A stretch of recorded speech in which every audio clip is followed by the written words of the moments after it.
急げスーパー人雷トレーラーがトランスフォームして合体サイバトロン総司令官スーパー人雷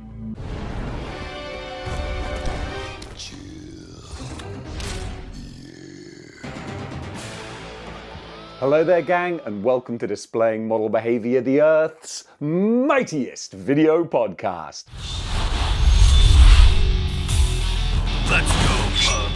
Let's kick good news off with the big Hot Toys reveal of Wolverine from Deadpool and Wolverine complete with his classic Wolverine mask. And I have to admit that even though it's great to see this finally realized on the big screen, I can see why perhaps movie makers were sheepish about doing it before, because it does look a little bit odd. It looks a bit unusual. There are some designs that really lend themselves to the 2D comic book page and panel. And then when you put a human being in that, it can look a little bit funny. Because I love that they've gone full comic book styling with the white lenses, and they really have been slavishly beholden to what we've always wanted to see, and I'm so glad they did. Though ultimately, I'm glad that it looks like he's going to lose that mask very early on in the movie, since all the promos and trailers have him in all his Hugh Jackman-ness. But the fact that we're getting it, it only took 25 years, but it's lovely to see.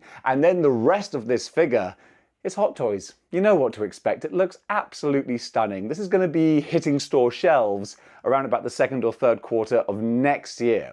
So you got a long time to wait for this. But you see all of the attention to detail they've gone for with the swappable parts, because you've got the regular chest and then you've got the bullet hole battle damaged version. You've got the different head sculpts, and honestly, the Hugh Jackman head sculpts, the detailing on those from Hot Toys, I mean, that's what they're famous for, is doing the perfect recreations of human characters that you see. This is no exception. In fact, from what I'm looking at here, this might be some of their best work. I mean, they must know this is going to be a high-demand prestige figure. So it looks like they've gone all out with all the different accessories, the expressions. It's phenomenal. And wonderful, even though the cowl, I'm a little bit, I'm not totally convinced. The yellow and blue costume, I think, as the kids say, it slaps. It absolutely slaps. And I'm so happy that you've got the options to have him perfectly sleeveless as well. So it's a full-on, real-world recreation of the comic book Wolverine costume. And when you look at things like that, you can't help but think that maybe this isn't the worst timeline we're in. When we get stuff like this on the big screen, you know what? We're doing okay. Round 2, fight!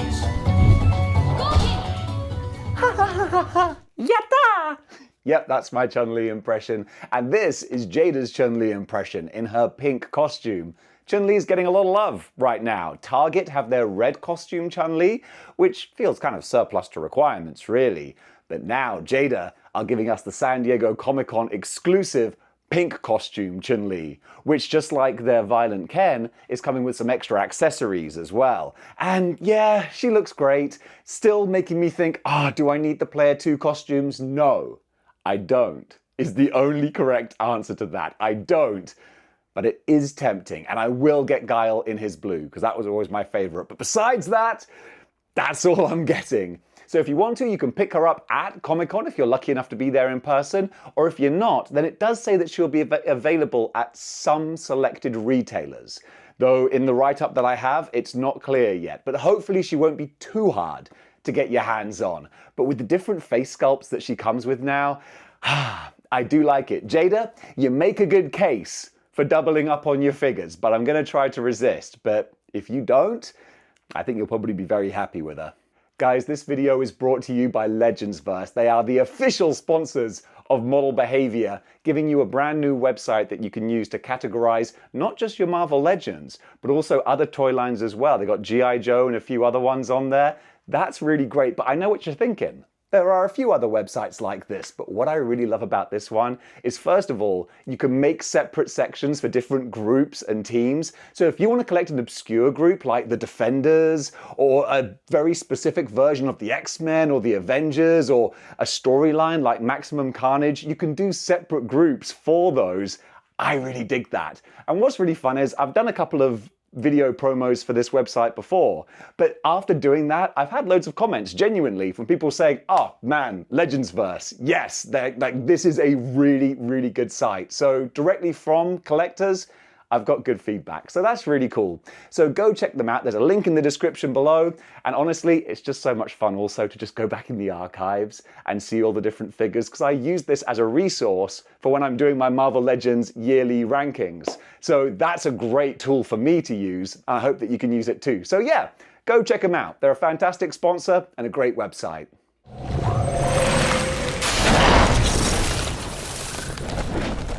Would you Adam and Eve it, McFarlane Toys are doing a new Batman figure. I know, I'm as shocked as you are. We only have the preview picture right here, but this is from Batman the manga. Not to be mistaken with Batman the anime, which honestly, I'd kind of like to see a version of that character in action figure form.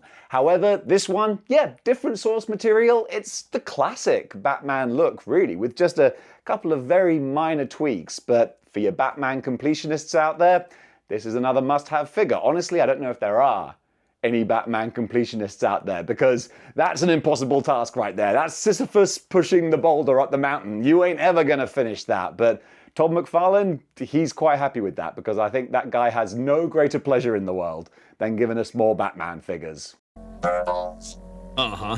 Herbal, derbly, burble, herbal. I can't stand it! Super 7 are giving us more of their Thundercats line, and they're going real deep on the line now. We're getting some very obscure characters, and it's kind of cool. There's one really weird one that kind of hit me in the nostalgia bone. So we're getting Luna and Amok in a 2-pack. That's going to be $85. And then we're also getting Robert Bill and Thunderian Guardian and also Claudius. Those are 3 separate figures right there.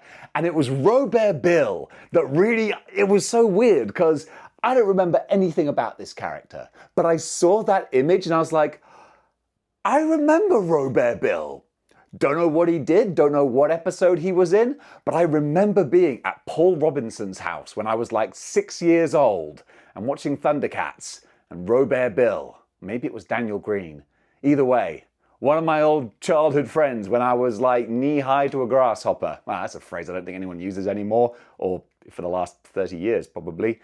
Nonetheless though, Super 7, they are mainlining our childhood nostalgia, and they're doing it pretty well. So yeah, these guys are going to be up for pre-order on July 12th. So 2 days ago. So you better go back in time and order them. Here comes the Clown Prince of WWE. Speaking of obscure characters from our childhood, we all have our favorite pro wrestlers. Macho Man Randy Savage, Hulk Hogan, Ultimate Warrior, Doink the Clown, Luke and Butch. Wait, what? Oh yeah, there was a Survivor Series in the darkest days of garbage mid-90s WWF when we had a Survivor Series team made up entirely of Doink the Clowns. The only person who wasn't in it was Doink the Clown, but the Bushwhackers were. So we had Bushwhacker Doink and, no, we had Doink, Butch Doink, which sounds weird. We had Butch Doink and Luke Doink, and also Men on a Mission Doink. Gosh, how did any wrestling fans even survive the 90s? It's beyond me. And then moving into the current day, we have Bloodline Sami Zayn and also Kevin Owens. Yes, I had to double check there. Yeah, Bloodline Sami Zayn and Kevin Owens. Much better characters from a much better time in pro wrestling. And all of these figures come together with a Build-A-Figure piece of Raw General Manager Adam Pearce, or Scrap Iron Adam Pearce for us hardcore wrestling fans. So gang, these are going to be $23.99 each, and yeah, a couple of modern essentials and a couple of real retro blasts from the past. Possibly a past that it's worth forgetting about. I had no friends, no girls that hugged me till I got radioactive ugly. Also, very different from Thundercats, Super 7 are doing a Toxic Avengers figure. Toxie himself. He's going to be $55 and he's going to be up for pre-order at some point in time that I do not have written down on my notes. Yeah, I really hope you don't come here for useful information because I'm bad at this. But I do give some commentary, or at least background noise. Really, that's where this channel comes into its own, isn't it? I know that.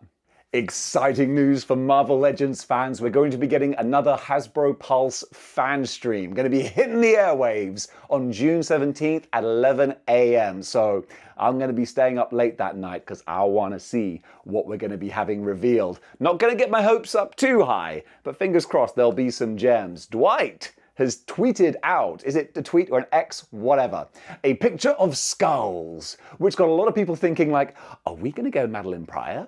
Are they finally going to give us the HasLab that we didn't get? I thought that might be the case too. And then one of the good brothers over on the Model Behavior members section said, well, what about Mystique? Because Mystique has been rumored and arguably leaked for quite a long time now, and we haven't seen her yet. And of course the skulls would be representative of the skulls around her belt, so that might very well be the case. Possibly in a 2-pack with Destiny, which I wouldn't mind, because that's a 2-pack that would make perfect sense. So stay tuned on the 17th to find out what we're going to be getting throughout the rest of this year, because hopefully there might be some bangers in there. Fingers crossed.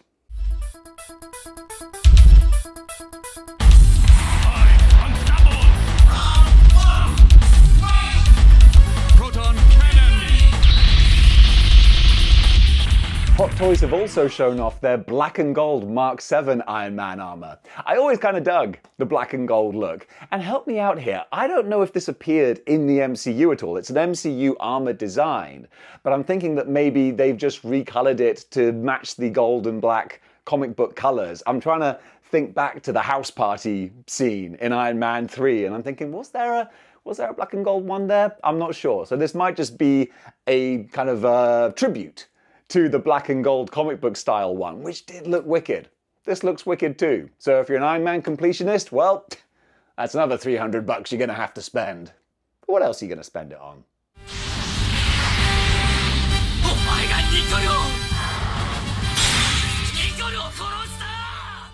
SH Figure Arts are showing off their Atheron figure. This lady is going to be available for pre-order on June 14th, so today, in my time at least, and she's going to be releasing around about the end of the year. So for all you anime fans, well, this is another good-looking figure for your collection. It says on the notes that this is the pilot version, so there may be one that came out previously which was a non-pilot version?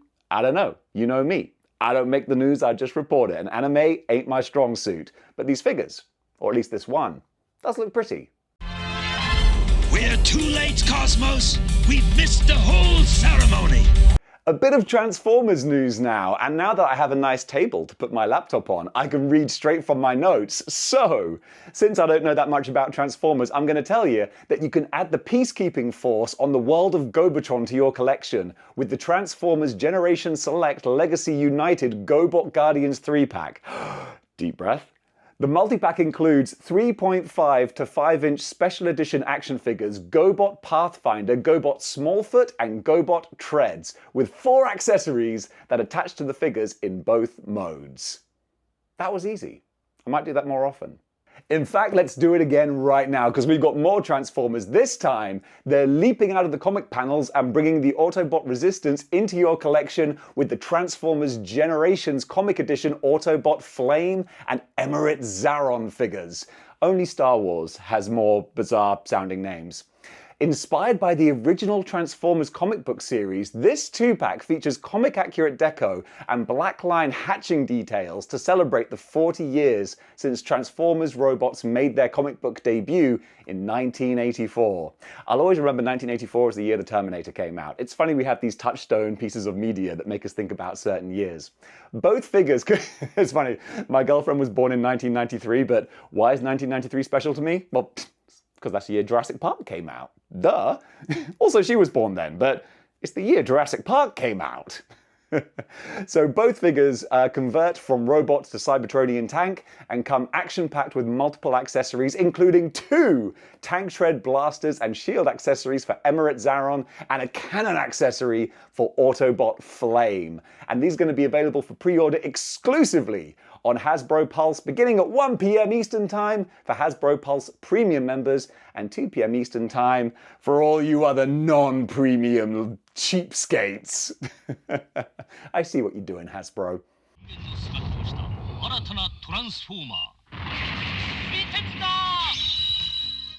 And finally for the Transformers, this is a smaller bit of writing to read. We're getting Voyager-class Super God Master Force Metal Hawk, Transformers Animated Universe Decepticon Motor Master, and G1 Universe Soundwave. Also Core Class, easy for me to say, Infernac, Universe Geocron, and Energon Universe Galvatron. You can see why I have to read this off an auto cue.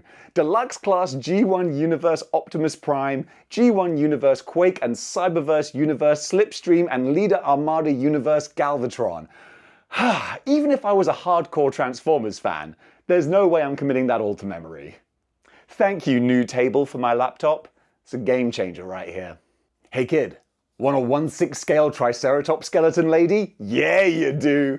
Look at this. This is just super cool, weird, bizarre, and pretty. I really dig it. Thank goodness it's 1/6 scale, so I'm safe. My wallet is safe. I ain't going down that road. But looking at these pictures, it's really, really cool designs. So this is the Underverse.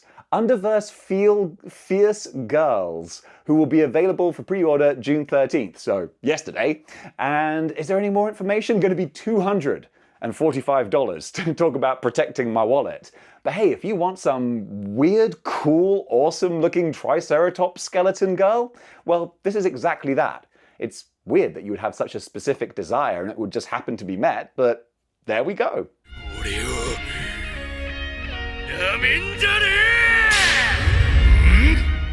Dang it, I jinxed myself. No sooner did I say that my wallet was safe, than boom, we've got this 1/12 scale dude. I don't know who this is. Is this from a thing? Because it looks cool. It looks like a post-apocalyptic, slightly cyberpunky, almost Wild West type character, but it's 1/12 scale, the Lord scale. So it is kind of tempting. He has a name. It's Ryoma Nagare. Ryoma Nagare. No idea what this is from. Help me out in the comments if you know if this is from an anime or something. Because what I do know is that he comes with a lot of accessories, a lot of cloth goods, and a badass design. And honestly, that goes a long way with me. And now, again, another little obscure figure, Ernest Corecraft. That's it, Ernest Corecraft action figure. That's what this is listed at here. And if you're wondering where to find these things, often websites like Hong Kong Toy Box, Ami, 5K Toys, they carry these more obscure figures. So this, luckily, thank goodness, this isn't 1/12 scale. It's not even 1/6 scale. That would be huge. We're looking at more sort of Joy Toy Warhammer 1/18 type scale. Because it's this little anime girl with a huge, big transforming mech. So they had to kind of scale things a bit more reasonably. But dang, just look at the details on this. Look at the playability. One thing I really love, there's a big subline of characters which is cute anime girl with transforming mech that you can do all sorts of things with. That's such a fun combination. And this looks like one of the best ones I've seen. I really dig this design. And speaking of cute anime girls, this time 1/12 scale. Whew, bit more tempting. We're getting the new pocket art figure by Hasuki. And that's all the information I have that's pertinent to the facts. Gonna be, 1/12 scale, as I said, releasing around about the fourth quarter of this year. But I do dig this, because it's this kind of real-world military kind of style. So besides the anime-looking face, this is a body design that you could throw in anywhere, with anything. You could do a head swap for a Marvel-type character, or you could just have this, if you didn't like the anime styling, she has different sort of face pieces, like the mask and things you can use to change up the design. I kind of like this. This might be my obscure find of the day, except for also the cyberpunk cowboy guy. He looks cool too. It's a good time to be an action figure collector. It's expensive. It's an expensive time to be an action figure collector. Ramen Toys showed me something very cool the other day. The ramen racers are being distributed now. They're hitting shelves. That's great to see. And of course, where do we go next? Well, how about a ramen racer that's at a post-apocalyptic Mad Max kind of flavor to it? These images here definitely get the blood pumping a little bit. I dig it. So Mad Max, we just had a new movie come out. Didn't do that great at the box office, but Mad Max is an iconic franchise. And this isn't specifically Mad Max, but it definitely harkens back to that Road Warrior kind of aesthetic. So with, the accessories are great. I love the spikes and the shovel and all that kind of thing, but it's just the battered up paint job That's what I really, really love. The sleek blackness of the original Ramen Racer, that's gorgeous. But this more weather-beaten look, oh dude, that looks the bomb. So these are just the early preview pictures, but considering that the current Ramen Racer is being distributed and folks are getting their hands on it, now it's time to get excited for something new. And folks, that does it for Model Behavior for today. What did you think about the items covered? Comment below. Let me know. And if you like what you see here and you want to see more, then you know what you gotta do. You gotta join the 6-1 Clicks by clicking the like, share, and subscribe buttons. And also, I'm on TikTok now. Oh yeah, I'm breaking down all different videos and putting them up on TikTok, just spreading the good word on Model Behavior. So all the links to join there are down in the description below as well. And if you want to doubly support the channel, well, have I got a deal for you, kid. You can get yourself a Model Behavior channel membership on YouTube, and that will give you access to the backlog of all the archive videos. And also, I'm doing breakfast behavior. So most mornings, I'll try to do every morning, but I know there's going to be exceptions. I'll do a members live stream, which will go for about, anywhere between 20 minutes and an hour, just catching up with all the good brothers and talking about the news of today and anything else that might just be on my mind that I want to get out. But if you're not a channel member, don't you worry for a second, because also part of this new routine is that Sunday nights, at least in the US, Monday morning for me, will be the Everybody in the Pool Model Behavior live stream. So everyone is there and you can talk and chat and we can just have the whole community get together every Sunday night. That's going to be the new tradition. Let's see how long Dave can stick with it. I'm going to do my best, I really am. So gang, thank you so much for watching. Thank you for supporting the channel, and until next time, keep displaying model behavior.